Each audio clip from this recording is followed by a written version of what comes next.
श्री राधा वल्लभ सरकार की जय। सद्गुरुदेव भगवान की जय।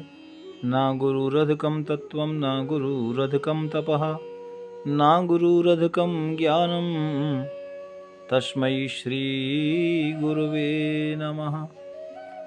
प्यारे प्रभु प्रेमियों, भगवान के नित्य प्रति पावन सत्संग में आप सभी भक्तगण आजकल भगवान का बहुत ही प्यारा प्यारा और पावन सत्संग आप श्रवण कर रहे हैं भक्त जयदेव का। प्यारे भक्तों, भक्त जयदेव के कथा अगले 2-3 दिन से आप श्रवण कर रहे हैं। आपने श्रवण किया कि किस तरह से भगवान जगन्नाथ जी की आज्ञा से ब्राह्मण के द्वारा बेटी पद्मावती को लेकर आए, और जब ब्राह्मण ने मना कर दिया जयदेव कवि ने, और ब्राह्मण ने कहा कि ठीक है, मैं भी मना करता हूँ कि अन्यत्र शादी नहीं करूँगा, शादी इधर ही होगी, और खीर खाकर थोड़ी मीठे मीठे नाराज होकर ब्राह्मण देवता चले गए। इधर जयदेव जी ने मन में विचार किया, मुझे क्या करना श्रेष्ठ है, भगवान की आज्ञा है। उस बेटी को कहा, आप ही विचार करो, क्या आपके लिए उचित है, क्या उचित है, क्या करना उचित है। क्या आपको लगता है कि मेरे पास घर द्वार कुछ सुविधा नहीं, मेरा जैसा पति आपके लिए अच्छा होगा? तो उस बेटी ने जवाब दिया, सुख हो या दुख हो, मैं अपने मन से आपको पति मान चुकी हूँ।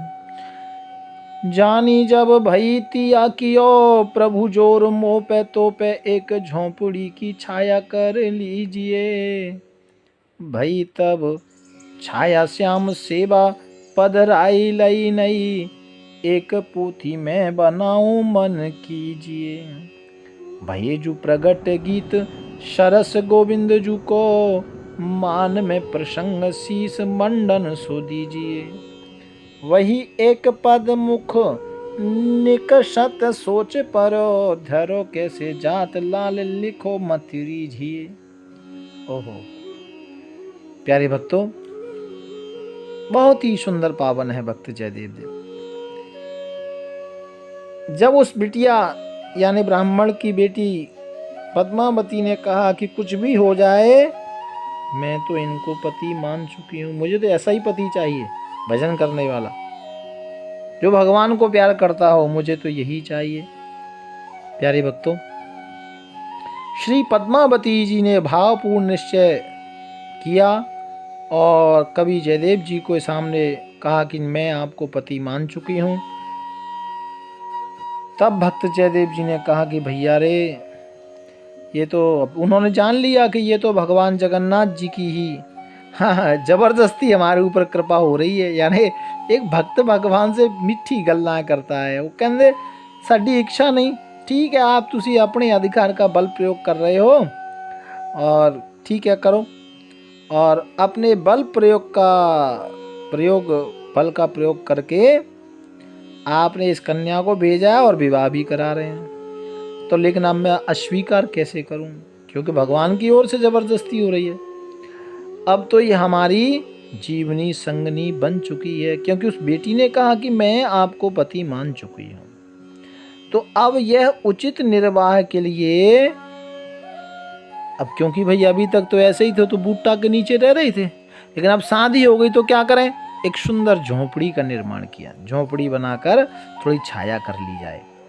जयदेव जी ने थोड़ी छाया कर ली, और छाया हो गई, कुटिया बन गई। तो लगा भक्त जयदेव को कि कुटिया बन गई, छाया बन गई, बात तो सही है, लेकिन जिस घर में भगवान का मंदिर ना हो वो कोई घर है? तो ठाकुर जी का, एक भगवान जगन्नाथ जी का छोटा सा स्वरूप उस झोंपड़ी में पधराया, रखा गया। हाँ, और उसके पश्चात फिर मन में आया, क्योंकि ये भक्त थे, और देखो देवी पद्मावती बहुत भक्त है, परम प्रभु की लीलाएं, और जिसको मैं भगवान को सुनाऊं। अब क्योंकि मंदिर बना गया, अपनी झोंपड़ी में भगवान से लाड़ लड़ाते खूब। फिर एक दिन ऐसे ही संकीर्तन करते करते भक्त जयदेव जी के मन में विचार आया कि मैं एक ग्रंथ बनाऊं अपने ठाकुर जी के लिए, अपने श्री राधा वल्लभ लाल जी के लिए। और उनके इस निश्चय के अनुसार बहुत ही सरस, आप जरूर उसको पढ़ना, गीत गोविंद करके एक महाकाव्य प्रकट हुआ। और गीत गोविंद को लिखते समय एक बार श्री किशोरी जी यानी श्री राधिका जी के मान का श्रृंगार आया, यानी राधा रानी थोड़ा ठाकुर जी से मान करके, मान का मतलब होता है गुस्सा, मान का थोड़ा प्रसंग आया। तो उसमें भगवान श्याम सुंदर ने अपनी प्रिया के चरण कमलों को अपने मस्तक का भूषण बताकर प्रार्थना की कि मेरे मस्तक पर रख दीजिए। प्यारे भक्तों, आप समझ रहे हैं ना? मतलब प्यारे भक्तों, आप समझ रहे हैं ना? ये जो लोग इधर उधर की गल्लाएं करते हैं ना राधा रानी के लिए, कोई कुछ बोलता है, कोई कुछ बोलता है। जो त्रिलोकीनाथ भगवान श्याम सुंदर है ना, वो कह रहे हैं कि इस मेरे मस्तक का जो श्रृंगार है वो चरण कमलों के, अपने चरण कमल जो हैं उन्हें मेरे मस्तक पर रख दो, यही मेरे आभूषण हैं। भूषण बताकर प्रार्थना की है भगवान ने, मेरे मस्तक पर रख दीजिए। ये पद जब गीत गोविंद में श्री जयदेव जी के सामने लिखने के लिए आया, ये दृश्य, ये छवि का जब दर्शन किया, तो इस आशय का पद आपके हृदय में आया, आ तो गया कि इस छवि पर कौन सा पद लिखना है, लेकिन उसे मुख से कहते और पद्मावती द्वारा ग्रंथ लिखवाते। तो उस विचार में, सोच में पड़ गए, यानी वो भगवान की छवि का दर्शन भी हुआ, उसका पद भी याद आ गया, लेकिन लगा कि इसको तो मैं गाऊं भगवान के लिए, ऐसा भाव बना, इस पद को मैं ठाकुर के लिए गाऊं और मेरी पत्नी पद्मावती इस पद को लिखे। ऐसा भाव भक्त ने किया। और इस गुप्त रहस्य को अब लेकिन प्रकट कैसे किया जाए, तो सोचा चलो देखता हूं, और फिर आप स्नान करने के लिए चले गए। प्यारे भक्तों, स्नान करके सोचा अब आऊँगा, बैठेंगे तो बोलूँगा पद्मावती को, फिर लिखेंगे इसको, ऐसा विचार था। लेकिन स्नान करने के बाद लौट कर जब आए तो देखा वो जो पद जिसको लिख नहीं पा रहे थे, वह पद को पोथी में भगवान श्याम सुंदर ने लिख दिया। भक्तों, साक्षात ठाकुर जी जगन्नाथ भगवान आए और उस पद को लिख दिया। और इसको जब भक्त जयदेव कवि ने देखा, बहुत प्रसन्नता हुई और संकोच त्याग कर माधुर्य रस लीलाओं का गान करने लगे। देखो, भगवान की इच्छा को कोई रोक नहीं सकता, कोई टाल नहीं सकता। कियो प्रभु जोर मोह पे। देखो, भगवान की इच्छा थी, जगन्नाथ भगवान की, कि तुम पद्मावती के साथ ब्याह करो, कितने ही गुस्सा हो लिए, लेकिन काम वही करना पड़ा, क्योंकि वहां भगवान की चली। भैया, भगवान से कौन जबरदस्ती कर सकता है?